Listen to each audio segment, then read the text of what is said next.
Call sign is Whiskey 6 Alpha Hotel. This is WaveTalkers Live. Today we are talking about ham radio repeater basics. I'm joined by my esteemed colleagues, David, W0DHG, Dan, NR6V, and Scott, KM6RFB. Let's get right into today's topic. I'm going to switch over to the slides here. David, if you can go ahead and pull folks down, that would be great. And we're going to get into today's topic. The first thing we're going to do, as normal, is we're going to send in a WinLink check-in. If you have access to WinLink, send us a WinLink check-in. Send it to all of our call signs. Those are W0DHG, NR6V, KM6RFB, W6AH, and include our tactical address. Just separate each of those in the to field with a semicolon. Use the standard WinLink check-in form, and then when you get down to the activity section, go ahead and let us know what local repeater or repeater networks that you can reach. Let's take a look at our walk-up, and as soon as I bring it back up here, because it's gone back to sleep. Thank you very much, WinLink. Actually, we'll go back into the check-in here in just a little while. Just go ahead and use the standard WinLink check-in form. It looks like my battery is dead in the laptop. So Dan or David, do you have your computer up that you could walk through the check-in for us real quick? Hearing nothing. We'll just move right on then. I can share. I just have to remote into it. Okay. I will switch over to David then for that. With Winterfield Day yesterday, things were a little on the crazy side. Let me switch over to bring David up so he's able to do that. Sorry about that. All right, let me share my screen. We're going to walk you through a check-in. If I can figure out where my share the screen button. There it is. Here we go. All right. So we'd like you to do a WinLink check-in form, and you'll start by going up and starting a new message. You want to select the template from the standard templates under general forms. There's a couple places you can get it, but this is the way I do it. And select the WinLink check-in form. You'll want to make sure that the date is right and updated for today's date, and just give it a quick look. If you click on that field and it's not already filled out, again, you're going to want to address it to the group of us. And I'm going to cut and paste that from the chat here. You want to tell us who it's from, your station contact name.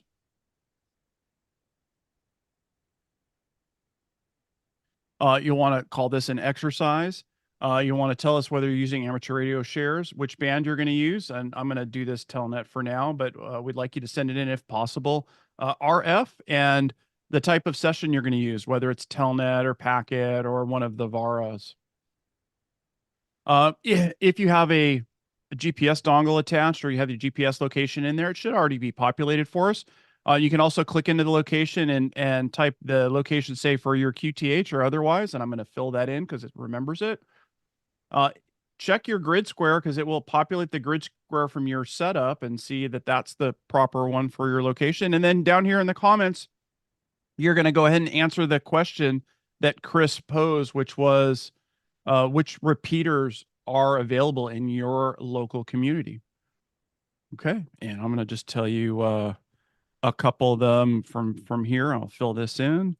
We got Darn, Papa, Calnet, etc. Okay, and once you've got all that filled in and checked out, go ahead and hit the submit button.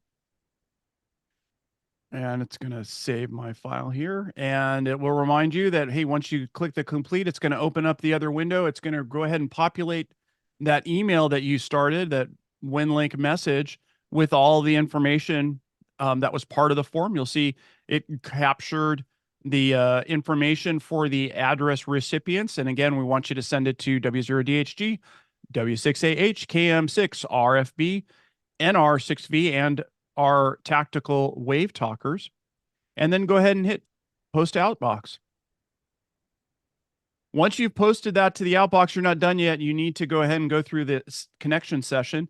And unfortunately, because I'm remote to this radio and I can't, in PC, I can't turn it on. So I'm going to do a telnet session.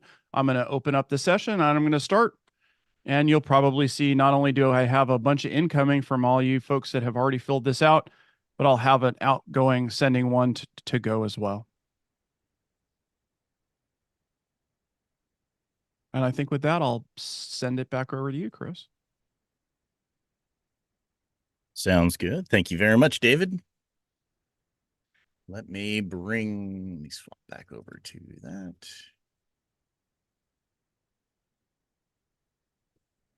All right, let's dive into today's topic, which we're talking about ham radio repeater basics. And when we're talking about ham radio, we're talking about communicating with other operators. And all of us have, when we fire up our radio and we try to transmit, there is a particular range that we're able to transmit. And if the other station is within the range, the radio horizon of where we're trying to transmit, then your signal will be picked up by them. And likewise, they are able to transmit back to you. This is oftentimes referred to as simplex or direct communication. But what happens when the two stations are further apart, where their connections do not fully overlap? You may be in a situation where there's a spotty connection, where there's no connection at all, and in which case you will oftentimes, if you're working on a net or you're working with other operators, you'll get a lot of advice that's going to start coming in. And the first piece of advice that usually comes in is, hey, improve your location. Now, with radio operators, we can oftentimes improve our location by simply moving a few feet. It might be that we're standing next to something that is blocking the RF signal. We might be standing too close to a building or standing inside. Maybe it's go outside and try and make the connection. There's a variety of different things that you can do to try and physically move your location by even just a little bit. Sometimes will make the difference between getting your signal through and not getting your signal through.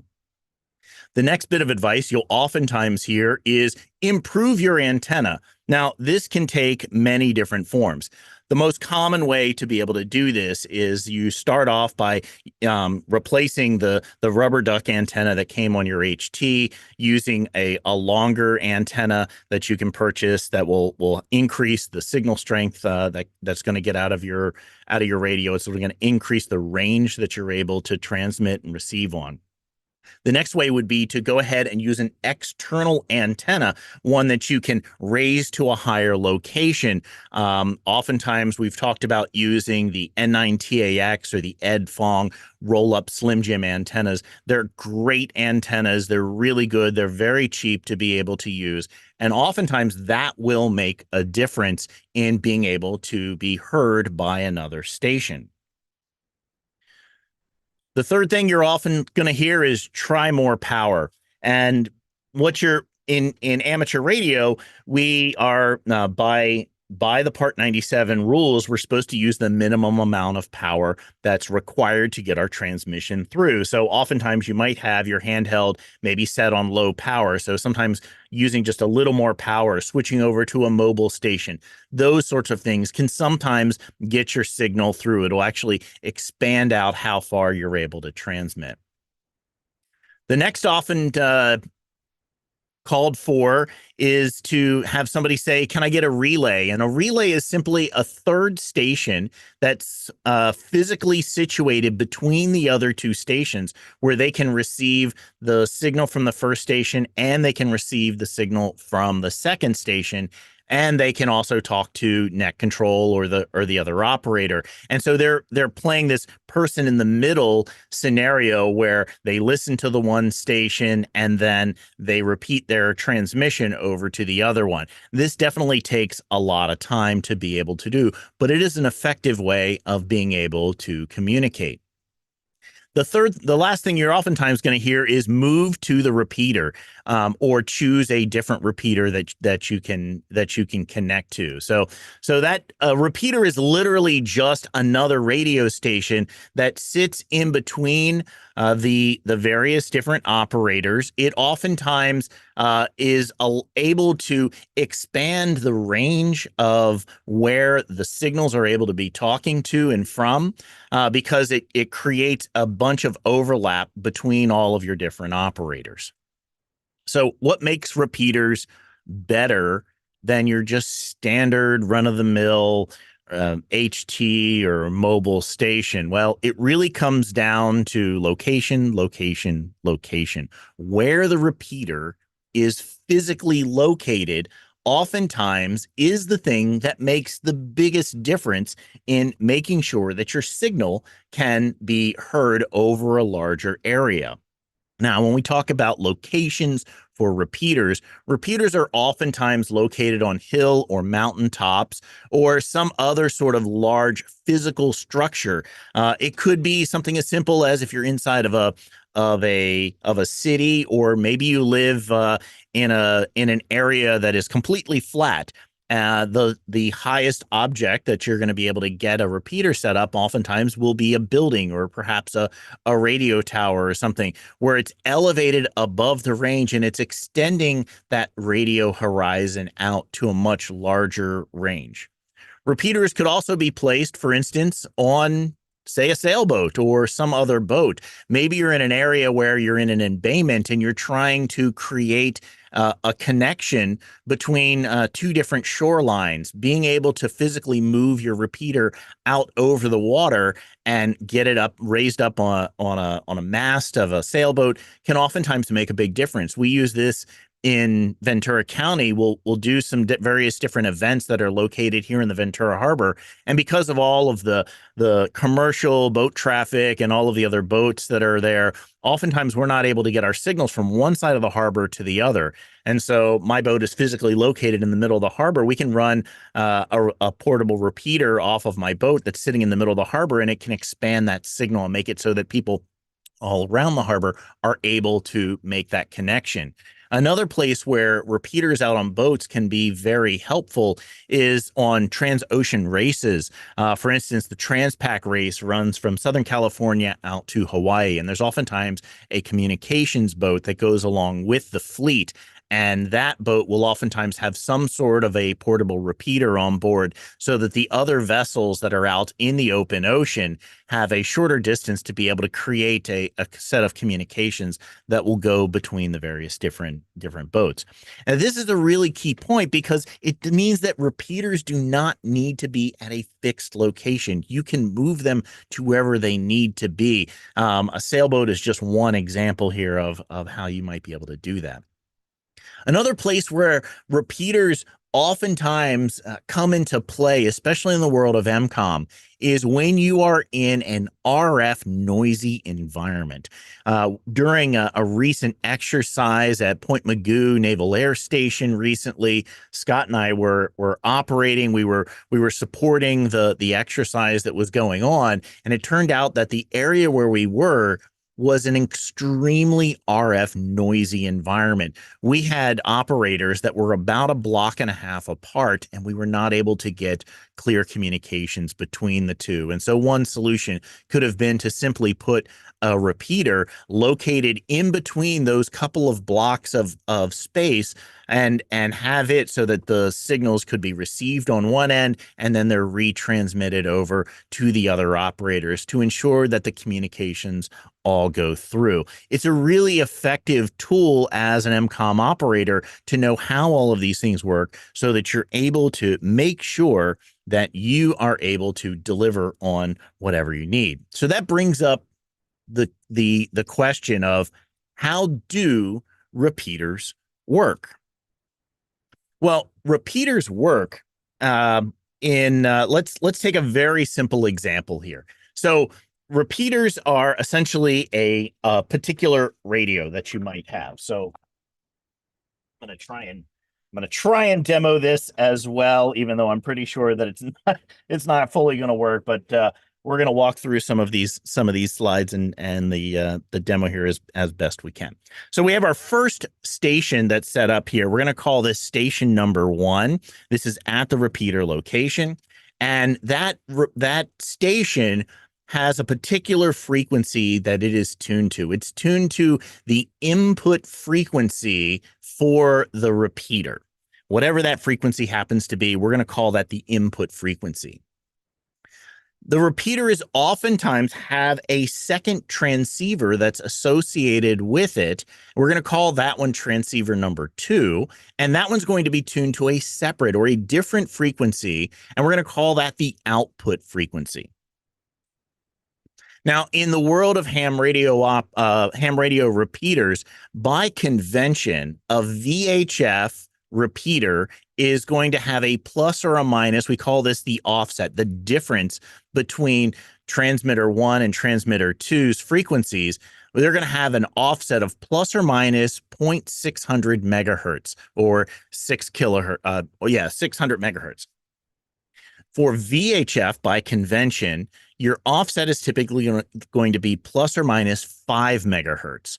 And so when you're given a frequency for a repeater, oftentimes they're going to tell you the output frequency, but they won't tell you what the input frequency is. They'll tell you that it's going to have a plus or a minus offset, and unless it has some other information, then you're going to go off of these default values, and you're going to need to calculate what your input frequency needs to be when you go to set up and program your radio for that frequency, for that repeater. So the way that the repeater is actually going to work is if you have a station that's set up somewhere and they transmit, they push the push to talk button, they transmit up to the repeater. Transmitter A is going to receive that signal. It's basically going to hear it over the antenna. It's going to be picked up and it's going to be fed directly into the microphone port or the input of that radio. Now, normally when you're receiving a signal on your radio, you are listening to it on the speaker port of your radio. Well, on a repeater, the speaker port, instead of playing it out of a speaker, that speaker is usually connected via some kind of a wire, some kind of a connection to a second transceiver, and it's connected from the speaker connection over to the microphone import on that second transmitter. Now, what it's transmitting over this connection is the information, whatever the transmission happens to be, and it's also transmitting some sort of a signal, whether it be an encoded push-to-talk signal so that the repeater knows, hey, as soon as some signal gets over here, I want you to turn on your push-to-talk. It may be triggered via Vox on the second signal, where when you transmit from this one, as soon as this second transceiver hears the signal coming in, it opens up its transmitter and it broadcasts whatever that signal happens to be. And that's where your remote station is going to be listening to. It's going to be listening in on the output frequency.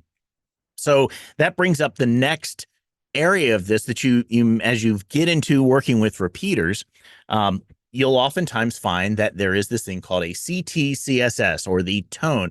There's various different ways that this is described. Basically, this is not a privacy tone. It's not a secure line or anything like that. Literally, all it is on the input of the first transmitter for your repeater. The transmitter is listening for a sub-audible tone. Now, this is a sound that is underneath of the human voice. It is at a frequency that we can't hear. It's being transmitted along with your signal automatically by the transmitting radio. And if that tone is heard by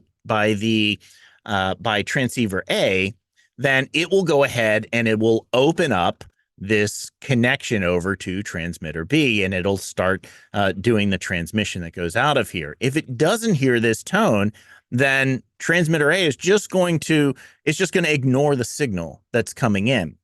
Now, where is a place where this is something where you're likely going to run into this type of scenario? Well, here in Southern California, for instance, we have a lot of people that are in a particular area. There's very few frequencies that are available, and so we might have a situation where a particular repeater here, say in Ventura County, is using the exact same frequency that a repeater system that's further inland up in the mountains is going to be using. Well, it's entirely possible because of the elevation difference that when we're here in Ventura County and we hit the transmit button, that repeater that's much further out there might be able to hear us. And likewise, a station that's further out might transmit trying to hit the repeater that's further out, but because of the elevation difference, that further out repeater might overlap and might key up some of our local repeaters here.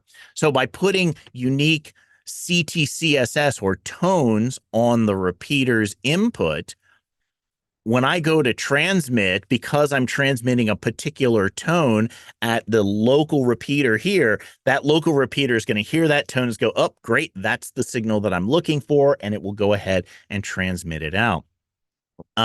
Because the distant repeater's tone is set to a different tone, when it hears my signal, it still may hear the signal, but because the tone doesn't match, it's like a secret code. Because it doesn't match that other code, it won't open its transmitter, and so it will not retransmit that signal. And it works really quite well in those situations. Now, that's the tone that's on the input frequency. That's the first tone that you'll oftentimes see. And this one's pretty common to be able to see.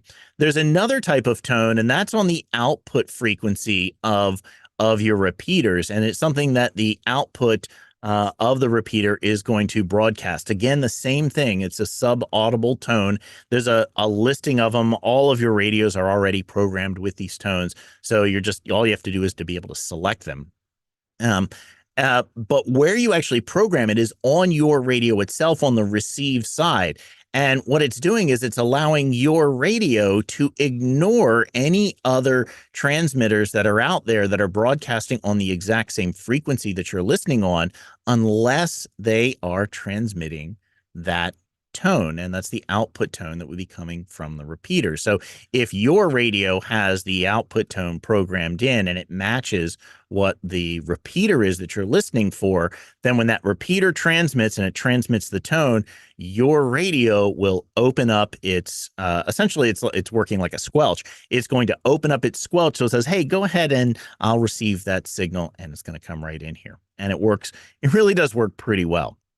So let me take a step out here for a second, and we'll see if this demo works. I'm not sure if it's going to work or not, but we will do our best with it here. Let's see. Let's go back over to there. So here on the desk, I have a couple of stations set up. This is pretty much the way that a typical repeater is going to work. I've got two radios here. This first one is is representing as the input frequency, and I've got a second radio here that's represented as the output frequency. And I've color coded these to match all of the rest of the slides that I've been using. So I picked up this small box, and this is all cheap stuff, so some of it works and sometimes it doesn't. And I'm finding that here inside of my studio, I'm just getting too much RFI interference for it to effectively work. But I want to kind of walk through what's going on so I can walk you through so you can get a better idea as to how these things work. Let me find my remote control so I can zoom back a little bit. There it is. So I can get a little bit wider view of what's happening here. So on the input side, if I turn this radio on, you can see that I've got it set to a particular frequency. Here, I'm calling this area 2 simplex. So this is just on a simplex frequency, and I have my my radio that I would be normally transmitting on. This will be the little pocket radio that I've got set up here. And you can see that that frequency is matching as well. This is on channel 2 simplex, whatever that frequency happens to be. Then this cable here is literally just a cable that connects the microphone and the speaker port of this particular radio. And it's going into a small little control box. And then that is going over to the output, which is simply just into the microphone and into the speaker port of the other radio that's here. Now, the second radio, when I go ahead and turn that one on,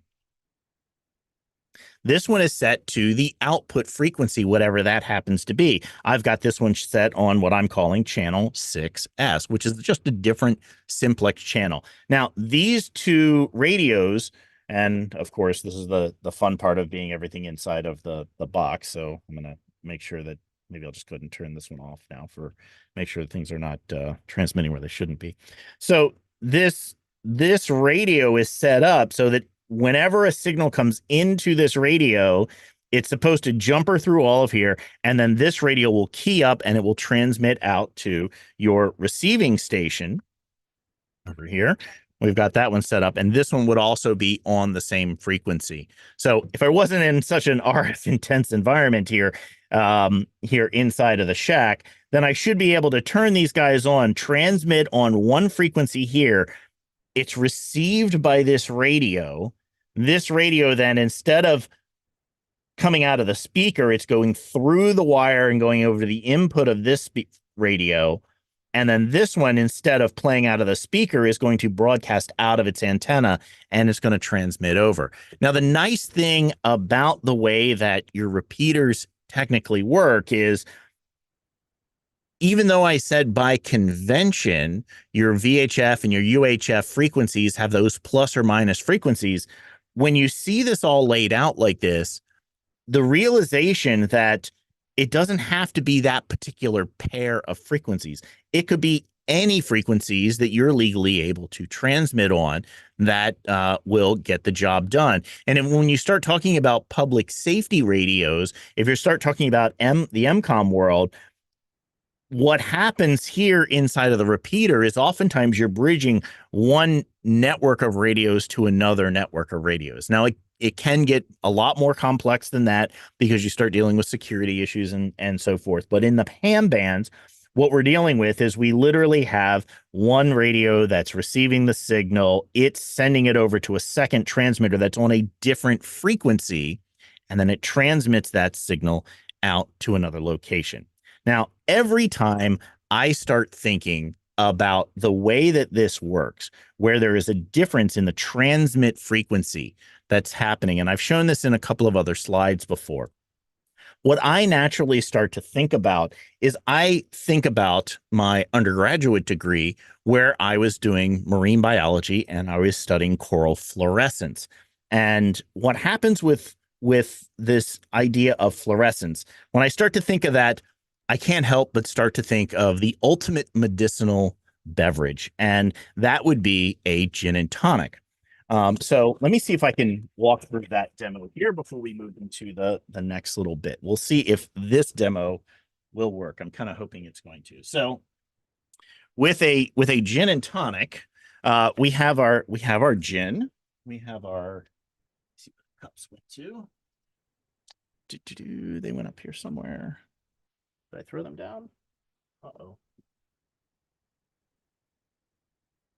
I'm going to have to come back to this demo. I lost my gin and tonic cups. No. Oh, I can show it to you this way.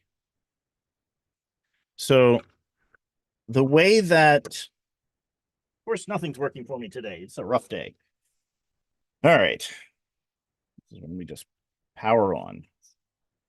So this is an ultraviolet light, and light and radio waves are essentially exactly the same thing. They're just at different frequency levels. So when we illuminate something under light, we're seeing the light coming back to us off of whatever's going in. So you can see that tonic is a clear liquid when it's in this form. If we turn the ultraviolet light, of course, it's popping apart now. We turn the ultraviolet light on.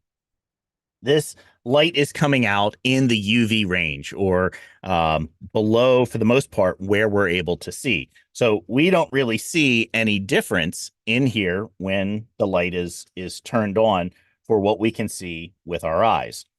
But let me go ahead and turn off the main lights here, and we'll see if this will demo properly for us.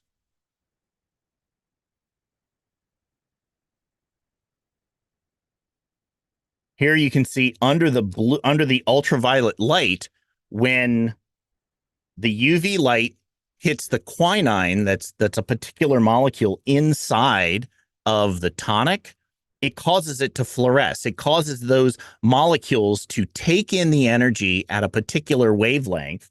And then when it gives off that energy, it releases that energy at a different wavelength than what it came in as. So it's coming in as ultraviolet, which we can't see, and then it's being excited, and then it's coming out in the blue range. So you can see this blue light that's here inside of the tonic. If I move a glass of water into the scene, you see that water does not do the same thing that the tonic does. And likewise, gin doesn't do the same thing either. And neither does a lime, for that matter. Let's turn the lights back on. And as just a little aside, what makes a gin and tonic the ultimate medicinal beverage? Well, the East India Company, the Brits, discovered that the gin was being used to purify the water, so it made it so that the water was able to be drunk. The lime was preventing the sailors from getting scurvy with the vitamin C that was there, and the quinine was used as a preventative and a reduce the symptoms of malaria. Super fun. All right, so there's our little fun aside that we had. All right, let's jump back over to the slides.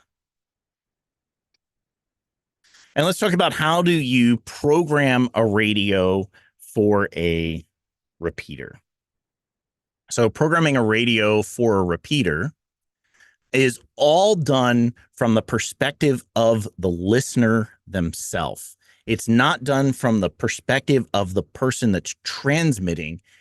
It's programmed from the perspective of who is listening on the radio itself.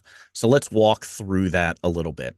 The most common place that you're going to find listings of repeater information is going to be Repeater Book. Now, there are a bunch of other websites. If you're part of a repeater network, if you're part of an Aries group, you may get a communications plan. Dan is going to talk about comm plans here in just a little while. But one of the most common places you're going to find listings of repeaters is if you do a Google search, you'll find yourself at a place called Repeater Book, and there are a bunch of online listings of these. And I want to quickly walk through how you interpret the information that's presented from Repeater Book. And the first thing here is the first column of data is going to have the output frequency. And we talked about that. That is what your radio needs to be listening to in order to receive the signal. The next column here is it's called the offset frequency. And again, this is that by convention, the plus or minus however many megahertz or so forth. And you need to calculate what this is. Now, some radios will allow you to just say, hey, positive offset, negative offset, and it's going to take whatever that default value is. But as you can see, some of these repeaters here have varying different inputs and outputs. Some of these are based on the frequencies that they're on. So these are all on the 2 meter band. These are all on the 1.25 meter band. These are here on the 70 centimeter band. But you will oftentimes find as you're going through is sometimes a repeater has set up a custom offset that's a little bit different. So you may need to go in and you may need to interpret that. But that's what you're doing here. You're calculating this is related to your input value. The next is the access, and the access is really talking about the tone. Now, some repeaters have no tone on them at all, in which case this would be blank.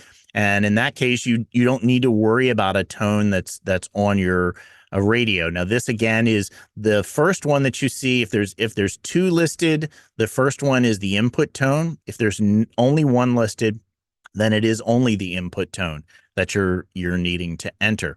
And these are going to be standardized. They'll all be programmed into your radio. You'll just need to go in and select them.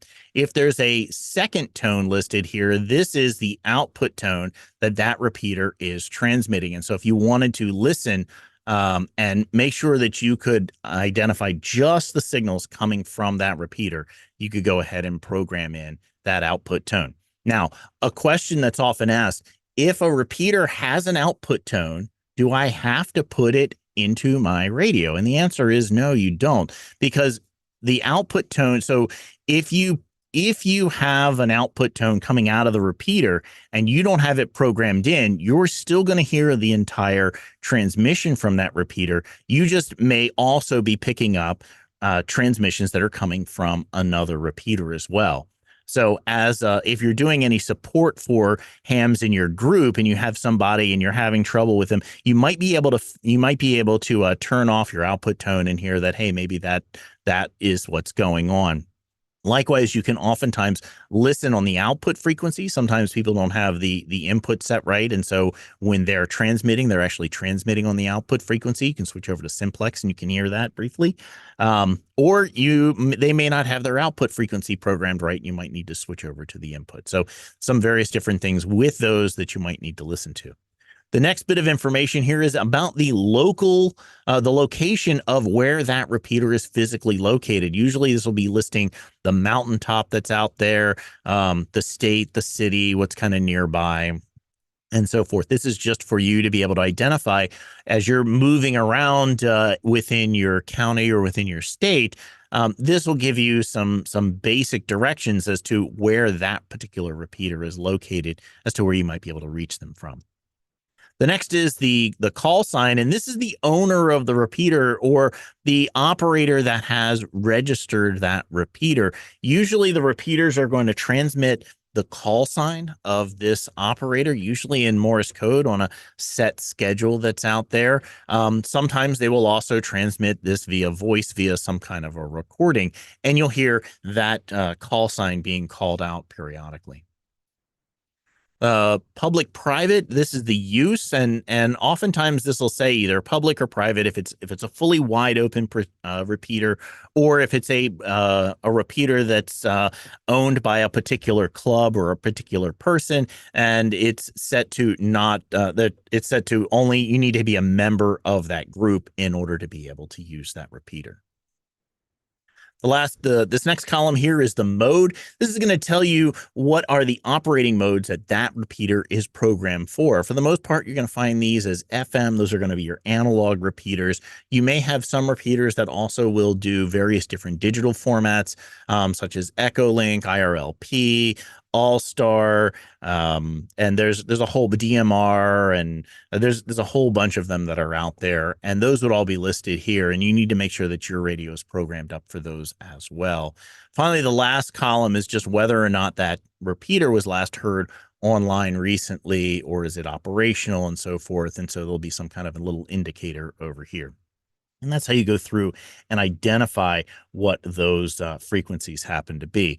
Let's go ahead and program in. We'll step through the process of programming in one of these repeaters here into a radio. We'll do this Mount Disappointment 147.360. So I'm going to go back over to my overhead cam. And here I have my Kenwood D710G. For every different radio that's out there, there's a different way to step through the process of programming the repeater. But we'll step through one of them here on this radio so we can kind of see how that works. Let me zoom in just a little bit more so it's a little bit easier to kind of see what's going on the radio itself. So the first thing that you want to make sure that you're doing is that you are in the VFO mode. On my radio, I've got the controls set up so I can program them here off of my handset. So I can switch on the A side between the VFO mode or the memory mode. if my handset is still plugged in. Let me make sure that's still plugged in. I'm having all kind of technical difficulties today. There we go. So right now I'm in the VFO mode here on the left side. So the Kenwood D710 has two sides to it. So it's got two different transceivers in it. So I'm going to be in the VFO mode. And now I can go through and I can program in a particular frequency. So I know that the frequency that I need to set here is 147.360. So I'm going to hit the enter button on my controller here, and that's going to allow me to program in the frequency. So I'll type in 147.360. And so that's got the frequency that's programmed in here. Now, a couple of things that you can see already that's in here on my particular radio. If we look right up here, you can see there's a little small plus that's in there. There's also the T, because mine's set up to transmit a tone on here. So I'm going to go ahead and make sure that my tone is set correctly. If I press the tone button, you can see that this signal here is changing for the type of tone that needs to be in there. So right now it's set to no tone. There it's set to a tone. So now if I press I believe it's the function and then hit tone select, now I get a listing here where I can set what the tone is. And these are all pre-programmed in. You can see I can just rotate the knob here. These are the pre-selected tones that are out there. I'm going to go ahead and go to the tone here, which is, in this case, it's listed as 100. So I'll just go ahead and dial down and we'll get right there to 100. And that is set at that point. I can then hit the enter key and it locks.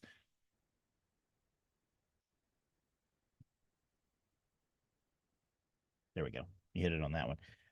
You hit the enter key here, and it locks that tone in. Next would be the offset, and I believe that is the shift. So I go into the function again, and now I go into the shift, and now it sets it to a negative. I can go back here, shift. It turns the shift off, or one more time, and it goes into the positive. So on this particular repeater, the offset is positive, so I don't need to go in and change the manual settings on this. You could go into the overall radio settings and you could manually change what that tone is. So now we should be all set up to be able to transmit to this particular repeater. And so we can see here, this is the 147.360. That is the output frequency, and that's what your radio is going to always be set on. But you can see as soon as I press the PTT button on here, what you should see is this frequency should shift, and it should shift up to the proper frequency. So let me do a quick test. W6AH testing.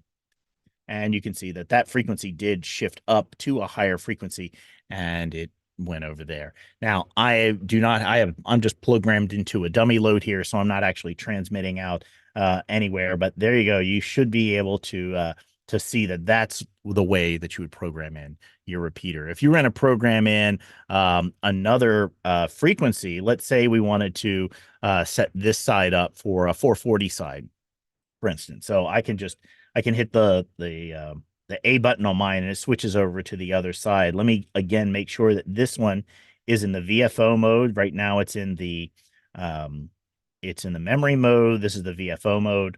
I'll go ahead and hit the enter button here so I can enter in the frequency. This time I'll put in the frequency of 446.240. Just go ahead and enter those in there, and that frequency is programmed in. Next, with it still selected here, this one has a negative offset, so I'm going to come over here. I'm going to hit the function key, and I'm going to go to the tone select. Now it's on the positive offset. I'll hit it again. It's on the negative offset there, so that's all set up. And finally, this one also needs to have a tone set of 100. So I'll hit, it's already got the tone here. It's got the T symbol. So I'll hit function and tone select.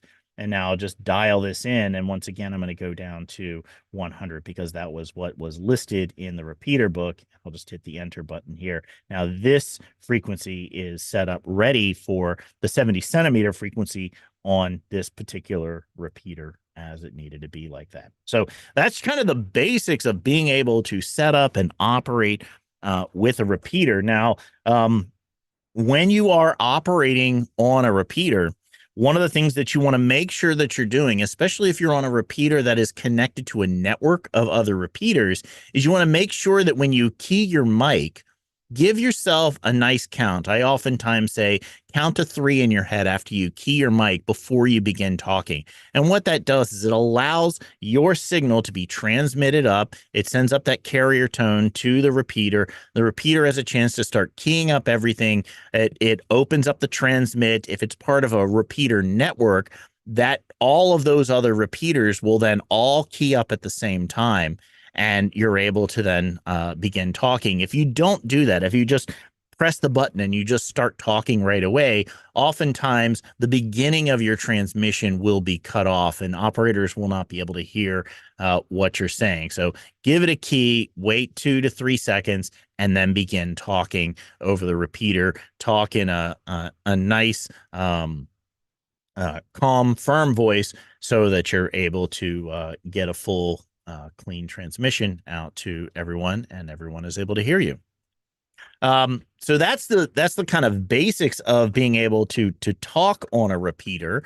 Hey, David, how about we go over to you and you talk a little bit about, let's see, where'd that go? There we go.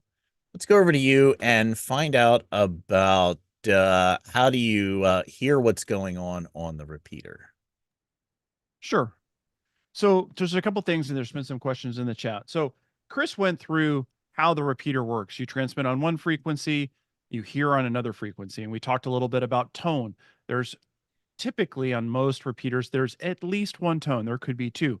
One of the tones opens the repeater, and when you transmit, you need to include that tone along there for the repeater to recognize, hey, it's on the frequency that I'm listening for, and it has the tone. The tone is like a key or a switch to say, hey, turn it on, so that it repeats out, right? There's a second tone a lot of times, and that second tone is a tone for not transmitting, but for listening. Now, you don't have to have that tone. And I saw some questions in the chat, which was, hey, if I only have the one tone to open the transmit, so the repeater says, yes, I'm going to accept this message, and on the receive side, I don't have a tone, what am I going to hear? Well, you're going to hear everything that's on that frequency, regardless of whether it's from your repeater or a different repeater, you'll hear it all. And the reason you'd want to add that receive tone is so that if your repeater that you're connecting with, and not all of them do it, send that tone along with the message that they transmit, you'd only hear that part of the communications from that repeater. It would filter out all of the other noise that would be along there. Now, some radios support that and some radios don't. Your mileage may vary. There's another cool thing that we talk about, reverse. And your radio will do reverse, and I'm not going to go through a demo of that because I'm going to show you a radio you don't have. Consult your user manual. It will walk you through what the reverse looks like. And basically what the reverse does will allow you, by a push of a button or a push of a couple buttons, to flip the pair around. And basically you're going to be listening to the input. Why would you want to do that? Well, there's a couple reasons you might want to do that. When Chris showed the slides of maybe you're on one side of the mountain, the repeater's on the top, and you want to transmit to somebody on the other side of the mountain, right? If you're close to someone, you may not need the repeater, and or the repeater may not be available, or you may be trying to find someone to see if they're close to you. Often we talk about ignore the jammers. Well, listening on the input might be a way to figure out if the jammer is close to you, because basically what happens is you're flipping that pair around, and what will happen is you're going to be hearing them while they're talking in the output, not through the repeater. And if you hear it, then you know that they're close. If the repeater's down and you're not getting signals through it, and you flip that into the reverse mode, anybody that's close to you in the distance of, a small circle, depending on your environment, you'll be able to hear those folks transmitting and try to get to that repeater, even if that repeater's off. Okay. So it's a valuable tool to have. It's good to know how to use it. I have several radios that'll do it with just a push of a button. Because we use that often in our emergency communications, I actually have a couple of the frequencies, the main frequencies we use on the repeaters, and I actually have a program to reverse, so I don't have to go through the buttons pushing. I can just select this channel as the primary, this channel as a reverse, so that I can hear what's going on close to me. I know maybe, hey, somebody's close enough to me, and it's a very, very useful, valuable feature. Chris, you want me to throw it over to Dan from here? I thought you were gonna also talk about how do you do duplex listening. Oh yeah, okay, duplexing. Sorry, forgot about that. Okay, so duplex listening, well, you'll hear that all the time. When you're talking on a repeater, there's a lot of radios that you can get that have two sides of the radio, or you can send you can hear two different frequencies at the same time, HTs, mobile rigs as well. I typically do this with two separate radios, and when we talk about duplexing, or we talking about listening to the repeater at the same time as you're going to transmit, especially in a situation like a check-in. You're going to do a check-in net, and our Aries group does that once a week, and we do it on a very, very busy repeater frequency and or system, and there's probably 25, 30 check-ins every week. And when they do that, we don't do everybody at the same time because it would just be a huge pileup. We go through letters of the alphabet, Alpha through Charlie or Alpha through Foxtrot, and we'll look at the suffix after the number in your call, and we'll ask people to check in. Well, when I do that, I'll have two radios on in the room, and ideally you can use different repeaters so that you can hear what's going on. But if there's enough separation between the two radios, you can use the same repeater frequency. And what I do by listening to two of those, or duplexing, is I can hear as I start to key up when they call my call sign to do my check-in. I can hear whether, hey, when I keyed, did I capture the repeater, or did another station who's closer or has a better signal, did they capture the repeater? And I know whether I continue to want to do my check-in, or I want to back off, let them complete their check-in so we're not stepping on each other, and then go around another time when they call for that next check-in. Again, a lot of handhelds that'll have two frequencies on the same time. You're looking for dual receive, dual send. Mobile radios will do that as well. Lots of different models. The model that Chris showed you a little bit before, his Kenwood will do that. I have some Yaesus that will do that. Not every radio that can listen to that will show you two frequencies at the same time will do it. Some of them will switch back and forth. Your lower cost handhelds, like the Baofengs that Chris showed as an example, those do show two lines, but they switch back and forth, and it doesn't work so well for that. But if the radio is a true dual send, dual receive, you should be able to program that up on a single radio and hear at the same time as you're trying to key up. Again, for me, it's easier to just have an inexpensive handheld on the same frequency that I'm listening. So I know, hey, when I'm going to do my check-in, I key up. Oh, wait, I hear Chris made it in because he's a little closer to the repeater. So I'll just stop and unkey, let him finish his check-in, and then the next round around, I will try it again. And I think that's it for that. Excellent. So for the question in the chat, dual watch is not simultaneous. Dual watch flips back and forth. And for the purposes of what we're talking about, it's not going to effectively do what I'm talking about, that duplexing. It's not going to do that as effectively as you want it to do. Yeah, ideally the way that David described to being able to do full-on duplexing, the easiest way is to just have a second transceiver. This is a great use for a cheap, low-cost radio, is to use it as a listening station, and it's super helpful for that. Dan, you want to walk through how they can find these frequencies if they get added to an incident, to something like, say, a communication plan? Sure. Well, when I first got my ham license, I think the first question I started asking people, what frequencies should I program into my radio? And the most common answer I got is either join a club or join a group, and they'll share their communications plan with you. And so those communications plans can take a number of different forms, different formats. Some groups will distribute their plan on a form similar to the ICS 217. This is basically a listing of all the available frequencies from which they might select for a particular event or incident. It looks like this. Another format that is popular is the ICS 205. Looks like that. Now the 205 is really more of a dynamic form, because it will change for each incident. They'll grab frequencies from that ICS 217, create a 205 with the ones they're actually planning to use for that incident.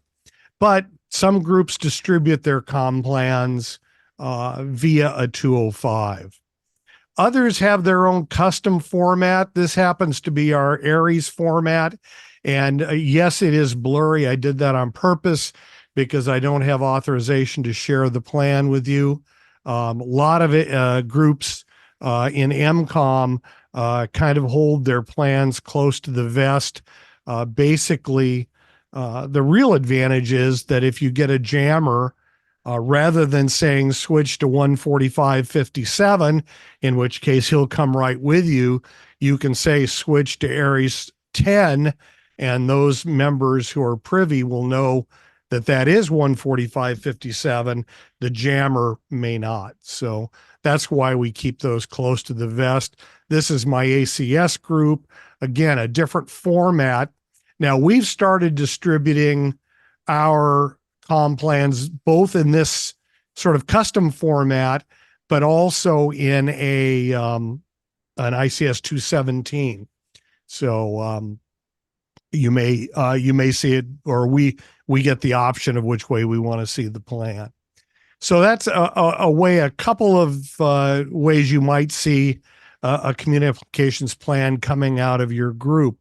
For the purpose of demo today, I'm going to use a 205, mainly because it has most of the blocks that you probably are likely to see in any of the formats that the plan might be distributed in. Let's just go through it column by column. The first column is the zone. Now, this is not typically used in amateur radio, although some of the import radios do use zones, particularly DMR radios use zones. And this is just a grouping of channels that have some kind of a commonality. It might be Aries repeater channels, and then another zone might be Aries simplex channels. Just some kind of a grouping from which you have a commonality, and that's what that looks like. Next column is going to be your channel number, and this is just basically the memory number that you'd store it in your radio. Typically they start with 1 and move on from there. Next up is going to be the function. And this is going to be, how is this frequency used, or what is its general use? Net control, a fallback for net control, operations. This is our primary simplex. However you're planning to use that for an event or general use. Next one is just the name. This is the name that you're going to give the channel so that you know what it is that you're listening to. And remember, most radios used to be 6 characters.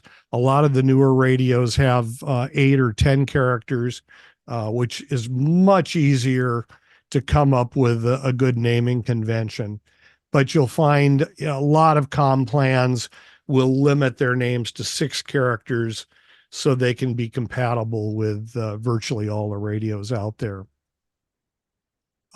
Next up is going to be your receive frequency. And this is, as Chris said, everything's done in the perspective of the listener. So this is the channel, or the frequency rather, that the repeater is sending the signal out to other users.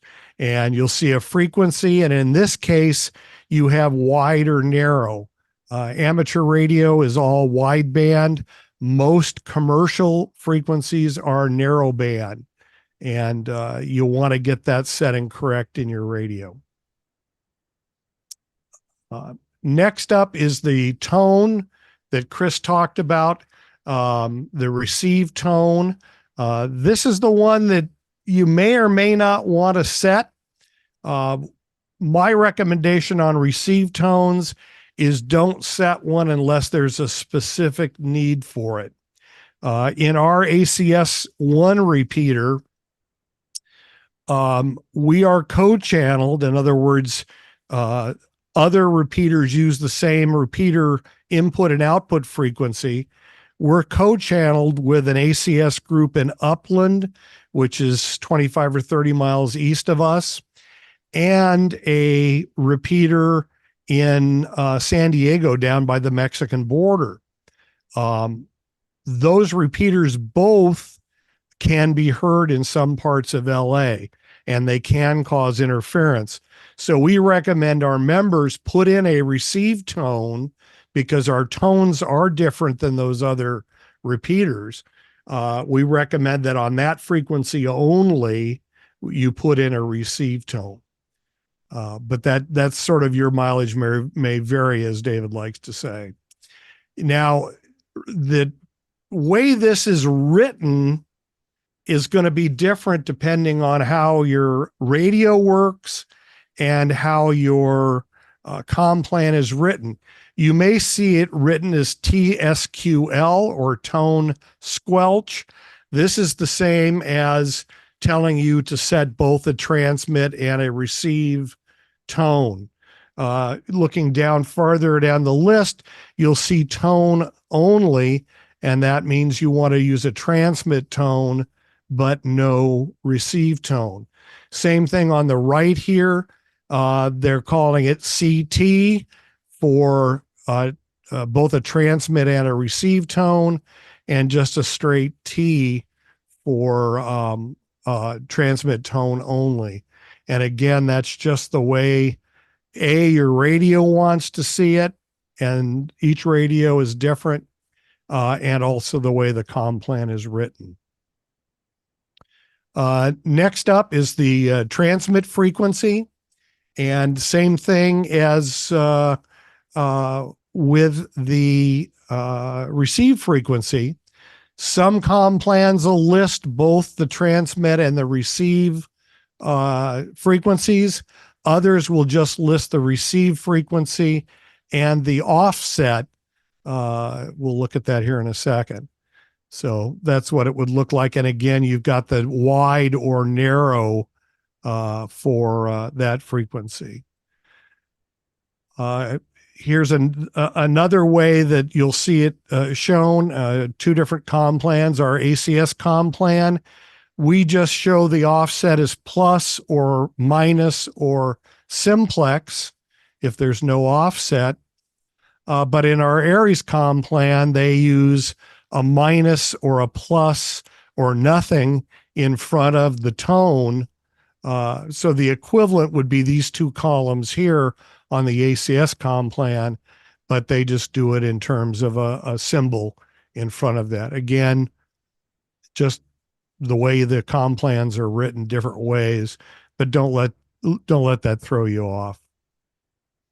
Next up is your transmit tone. Again, these are pre-programmed into your radio. You just cycle through them to pick the right one, or if you're using programming software, it's done as a drop-down list. Next column is the mode. This would be analog, digital, or multi in cases where there is a choice. But most of the time you're going to see an A or a D in there indicating analog or digital. And going back, let's see here. You'll see in the transmit and it's the same in the receive, you'll see NAC NAC is your network access code. In digital formats, particularly like P25, the NAC is the code, network access code that it will take to access that repeater. And then remarks, this is just a comment section. This doesn't go into the radio, but when you're looking at the comm plan, it may clarify some confusion. You'll see the second one here is listed as repeater output. In our ACS comm plan, we list the repeater output as a separate frequency, separate memory. And we do that because if the repeater goes down, our members can switch to the repeater output. And if they are close enough to other members, they'll be able to hear each other in a simplex format. And it gives us an extra simplex channel as well. So that's just remarks, just comments about things that you might see. So that's basically how comm plans are written. There's probably as many variations on this as there are clubs and groups out there, but they all share pretty much these common elements, and that will give you the information you need either to program your radio by hand, which you all should know how to do, or if you're doing a lot of programming, it is very helpful to be able to use the software. And that's all I have. Chris, I'll send it back to you. Hey, thanks a lot, Dan. Scott, I believe you were going to tell us a little bit about what this term that I've heard bouncing around called a voting repeater. Let's bring Scott up. Yeah, voting systems. I don't know how many of you have had to deal with voting systems, but up here in Northern California, where I'm at, being in the mountain area, the foothills of the Sierra, sometimes you may not always have best access to a repeater. So some repeater systems will put in what's known as a voting system. And what that does is they will put out a number of receivers located in different locations. And the location of these receivers is chosen so that the combined coverage of all of the receivers more or less fill the desired coverage area. And what happens is when you transmit, all those receiving stations are listening, and whichever one hears you the best will send that signal back to, probably through like an IP link or some sort of linked system, back to the transmitter, which is a more powerful system, and then transmit off. So like up here in Northern California, we've got the N6 ICW system. They have a listening post in Sacramento, Vacaville, and one up in Tahoe area, and they overlap each other. And so depending on where you're at, you can still get back to the transmitter through, a lot of times it's an IP link. And so that's commonly referred to as a voter system. It's just looking for the more power, where you're the clearest signal out there, and then it sends it back down the line. Does that make sense? That does. Thanks a lot, Scott. Let me bring myself back up here. There we are. So with repeaters, it seems like such a simple thing that we all use pretty much all the time. When you get involved with ham radio, usually when you get first started with your technician license, one of the very first things that you're going to do is start working with how do you program repeaters? How do you program your radio to work with repeaters? And what we've tried to do here is just go through some of the basics to help you start to understand the way that all of these come to kind of fit together. They do get a lot more complex from here. We even dove deeply into how IP links work, how hive nets work, or various different ways that repeaters can be linked together. We can get into much further detail on some of these in future shows. But for now, I think we're going to leave it at that. Let's go ahead and check in to see where we are with our check-ins. We'll jump back over to the demo machine here. And if you have not had a chance to send in your WinLink check-in, go ahead and do so. If you're watching this on YouTube and you're watching it time shifted, you're not watching the live show, then go ahead and please do send in your check-in. We still do check them throughout the rest of the week. So let's go ahead and we'll do a quick one more check here to see if there are any more check-ins that have been coming in. I was checking throughout the session, so we were able to download them all. It looks like I've gotten them all in at this point that have Hey, been Chris. sent in. Yeah. I've got to take off here for a little to go pick up some computers, but can I just make one comment real quick? Yeah, absolutely. Let me bring you back up here. Go ahead. So Dan made a really good comment when he was talking about the 205, and you notice the W and the N behind the frequency called wideband and narrow banding. I'm not going to get into it a lot, but if you rehab old public safety radios like Motorola XPR 6580s or Kenwood TK5710s, they're pretty much set to narrow band by the manufacturer, but they will cover the amateur band. And so a lot of times you have to purchase the entitlement from like Motorola, which is like for my XPR 6580, it was a $25 entitlement, which gave me wide banding on my UHF radio so I could do different things with it and my VHF radio. On my TK5710 by Kenwood, you have to enter a certain dealer code into the programming to get to either open up either wide or narrow banding in that radio. So just keep that in mind if you're repurposing older radios or public safety radios that work on the amateur frequency. You may have to invoke the entitlements to get the wide or narrow banding out of them. So, Scott, when you're talking about this wide and narrow banding, what you're really talking about is the bandwidth that's being used by the signal. And when you're talking public safety radio, they're all, for the most part, using now narrow banding. They're using a narrower signal so that they can cram more signals into a particular range of frequencies that they have to be able to deal with. With hams, we're typically doing a wider band FM, and that's still not quite as wide as what broadcast FM radios do. That's a much even wider FM signal than what hams are using when we typically do it. So if you're using just to be clear, if you're using regular ham gear that you've bought, your typical Kenwoods, your typical Yaesus, ICOMs, all of the other different brands of radios, and you're buying them for the amateur market, then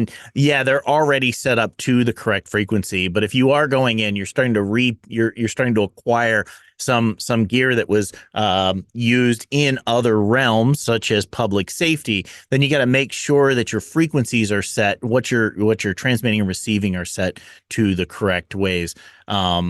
So that is another thing to be careful of if you ever are using your radios or your ham gear to be able to listen to public safety radios. Realize that your ham gear is oftentimes not set to be able to do that narrow band FM signal. So you might hear some overlap in the frequencies as you're listening to those. And reason number 43, why never to transmit on those frequencies, because you would be transmitting in a wide band and not in the narrow band. So something else to be aware of. Right. Chris, and one other thing I didn't mention in reading a code plug is there is another column in a lot of comm plans, and that is called transmit inhibit. And if you're going to program public safety frequencies in to monitor, you want to make sure if your radio has that capability that you check the transmit inhibit box, because that will make it a receive only frequency. So those are typically found on commercial radios and not on amateur radios. But again, a lot of the Chinese radios that are being sold for amateur use are really commercial radios. And some of them have that. Right. Awesome. Let's jump back in. We'll do the rest of the checkout here. We'll jump back over to the demo machine here. Let me do one more quick check, see if any more check-ins did come in. and it looks like we have gotten them all. So I'm going to close that out. Let's go ahead and click on the globe icon that's here in the toolbar. We're going to select the WinLink Check-In V5. That is the latest version of the check-in. If you would like to know how to map any of the traffic that's come in on your copy of WinLink, you can, of course, go down and select the messages icon, and that will map all of your traffic that has come in. Since I've received all of these check-ins, I'm going to go ahead and select the WinLink Check-In V5. That's the current version of the form. I'm going to hit the display map, and I'm going to zoom that out. I'm going to blow that out to full screen, and I'm going to use the right click and drag, and let's go ahead and see what check-ins have come in. It looks like we have gotten Terry ZL1HOG joining us from New Zealand. Down here, we've got Victor Kilo 2 Sierra Kilo Yankee joining us from Australia. Thanks a lot for joining us from down there. We've got Roland joining us from Germany, Delta Golf 1, Germany Hotel Radio. Great to see you checking in again, Roland. Always fun to have you in there. I'm going to right click and drag in order to pan in a little closer, and we'll come into North America here. Click and drag with that right click button down, and we'll roll over some of these as well. We got Victor Echo 3 Yankee X-Ray joining us from Canada. Let's roll over these other stations we've got here on the East Coast. Down here in Florida, in the Carolinas, there's Lloyd joining us from down there. Hey, great to see you, Lloyd, always. And 8 JLJ joining us there from Georgia. Hey, thanks a lot for joining us there. Quite a few stations. We're going to roll over a lot of these so folks can see that we did get your check-ins that did come in. We did receive those that came in. If you're not seeing yourself on the map, make sure that you did send in the traffic. Make sure you also have updated your copy of WinLink to the latest version and the latest copy of the forums. You can, of course, always update your copy of WinLink by simply quitting WinLink and launching it again. You should get a little pop-up that says when a new version of WinLink is available, and you're able to go in and just update that right there. So let me go ahead now, and we'll zoom in a bit more here on Southern California. We'll pick up these other stations. I think we got a station here in Kansas that I maybe didn't roll over. We'll just make sure that they get to see their check-in there. And we'll come in a little further on Southern California. Again, right click and drag in order to get that to pan around. Hey, there's Craig. Good to see you. And Eric and David and Logan. Great to see everybody there. Hey, if you find the information we're putting out there helpful, be sure to like the video here on YouTube and leave us a comment. Let us know what you think about it. And if you find it really helpful, consider going on to wavetalkers.com. Use the Buy Us a Coffee link, and it really helps to support the show. Let me bring up the rest of the guys, and we'll do a quick go around. David, W0DHG, any closing thoughts from you today? No, as always, get your gear out, play with it, make sure it works, check it out. We showed you Repeater Book for a source of information. If it doesn't work at first, check another source. Sometimes it's not always as up to date as it could be. So you may have looked something up there and it's a repeater in your area, but that might not be the true source of knowledge. So just have fun and get radioactive. Right on. Dan, NR6V, any closing thoughts from you today? Well, yeah, what we covered today is pretty basic, and probably for a lot of our listeners was review. But we do have some new people on board, and it's always good to review the basics of how things work. And hopefully everybody found it helpful, either as new information or as a review. Thanks a lot. And for those of you who are here inside of the Zoom, hang around. We're going to do a brief after party as we take your questions. If you'd ever like to join us to the after party, go on to wavetalkers.com. At the bottom of every page is a join us link. Go ahead and fill that out. We send out one email a week and let you know what the current Zoom link is going to be. So you can join us here in the Zoom for the live audience, as well as in the after party. So with that, we'll say 7-3 to everybody, and we'll catch you again next week. Thanks a lot, everybody.